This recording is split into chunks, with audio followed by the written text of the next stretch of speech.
to how Todd Monken answer questions when it comes to Deshaun Watson. When it's Shedeur, it's always foot speed, processing information, getting the ball out of his hands fast, moving the sticks. When it's about Deshaun Watson, it's more of excitement. Deshaun Watson wants to come back. He wants to, get back to where he used to be. It's never about his foot speed. It's never about him processing information. It's never about his accuracy or anything like that. Play close. I love how Tu compared Coach Monken's strict expectations to his father. How much does that help you when you have a head coach that's not afraid to set expectations in the middle of a practice like that? Seems like something familiar I was used to. It seems like a guy that I'm real familiar with. So I enjoy it. I definitely like his expectations he has for us, and it gives you no choice but to be great or to get out the way. I think it's just that simple. The Cleveland Browns haven't named their starting quarterback, but they already have. They just haven't said it out loud yet. And here's the strange part. The head coach stood in front of every camera, every microphone, every reporter in that room, and told everyone the competition is still wide open, that both guys have earned the right to keep competing, that pads change everything. But what he said about each quarterback told a completely different story, and nobody caught it. That's just my personal opinion. Until next time. In the past, 10 or 12 weeks, whatever it's been, he's done a great job of defining his footwork, playing with a base, learning the offense, working his butt off to really master his craft. And it's been fun to watch. He's done a really good job. He's got like that. He's getting through progressions faster. No disrespect, but when Todd Monken said, I got 2 starting quarterbacks, to me that sounds like an endorsement for Shedeur.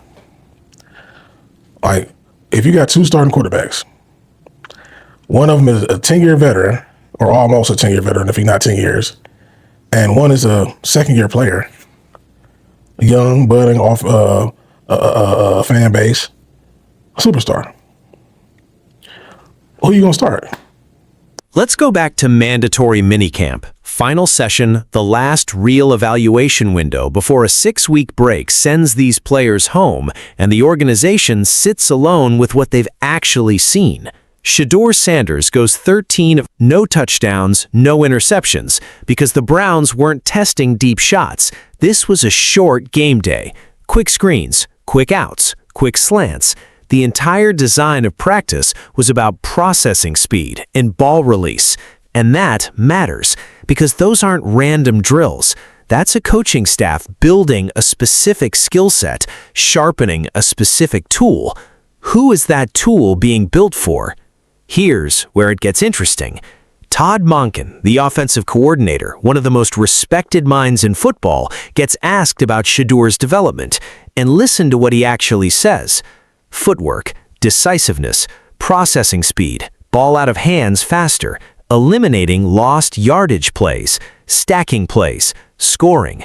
That's not praise. That's a quarterback evaluation checklist being read out loud. Those are the technical markers you track when you're building someone into a starter, when you're investing in someone's mechanics, because you believe those mechanics are going to matter in real games, in real moments, when it counts.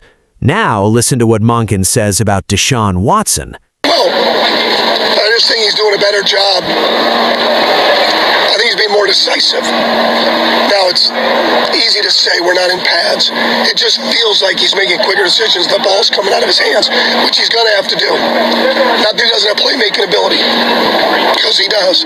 But his ability to process quicker and get the ball out of his hands and eliminate lost yardage plays is going to be huge for us to be able to stack. He's excited to play again. He wants to get back to where he used to be. He uses his feet well. As long as he's healthy, that'll continue to be a weapon. That's it. No processing speed, no footwork base, no decisiveness metrics, no ball placement language. Just excitement, health, history. Think about that for a second. When a coaching staff is genuinely building someone into a franchise starter, they talk about the craft, they get specific, they get technical, because that's where the belief lives, in the details, in the things only coaches who are watching closely would even notice. When a coaching staff is managing someone, protecting them, protecting themselves, protecting the narrative, they talk about feelings, about desire, about what the player used to be. One language is construction, the other is maintenance. When was the last time you heard a coach describe a starting quarterback primarily through the lens of his excitement to play? Sure. No. I think, again, you'd have to ask Deshaun this. I think he's excited to play again and to play at a high level. Notice how he started out by saying excitement to come back or to be able to get back and play on a high level. He's not talking about processing information. He's not giving us details of being a great quarterback. In a second, he's also going to talk about Deshaun Watson's scramble. Now, here's where people are going to push back, and that's fine, because the obvious counterargument is this. Deshaun Watson is a former franchise quarterback, a guy who, when healthy, was considered one of the best in the league. Of course, the language is different, the baseline is different, the expectation is different. But that argument actually makes this worse. If Watson is truly in the mix, if this is genuinely an open competition between two capable starters, then you'd expect Monken to be just as specific about Watson's technical growth, about what he's rebuilt, about the mechanics that were affected by almost 2 years off, about what the coaching staff is seeing that makes them believe the arm is back, the processing is back, the quarterback is back. That's not what we're hearing. We're hearing a man talk about another man's feelings. And that gap, that very specific, very deliberate gap in language, is the whole story. There's a psychological framework called perceived locus of control. The basic idea is this. When someone truly believes they are in control of their outcome, their behavior reflects that belief. They seek technical feedback. They ask specific questions. They chase the details that will separate them from everyone else. What Monken is describing in Shedeur Sanders sounds like a young man who believes he controls his destiny, who is doing the work that only someone fully invested in winning a starting job would do. Footwork drills, progression reads, film study translated into faster decisions on the field. What Monken is describing in Deshaun Watson sounds like someone navigating the situation, getting through it, staying positive, staying healthy. Two very different psychological signatures. And organizations notice. Coaching staffs feel it every single day in practice. They see who's the first one in, who's asking the right questions, whose eyes are alive versus whose eyes are just going through the motions. You don't need a depth chart to see who's winning this competition.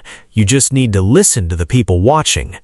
Now look at the organizational signals, not the press conferences, not the official statements, the signals. The QB tracker, which the Browns media runs, not an outside outlet, had Shedeur leading in every meaningful category. More completions, bigger plays, the one guy lighting it up when it mattered. And the way the observer framed it wasn't filtered or hedged. He had the better camp. That's what was said, plainly. Todd Monken said he'd love to have a 1-2-3 established by the time pads go on in the second week of training camp, that he doesn't know if he will, but he wants it. Head coaches who are genuinely undecided don't want a timeline. They want clarity. That language, "I'd love to, I don't know if I will," sounds like a man who can feel the answer forming, but isn't ready to say it in front of cameras yet.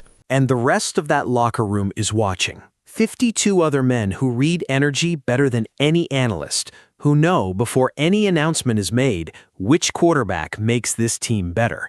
Players don't need a press conference. They just need 3 weeks of practice.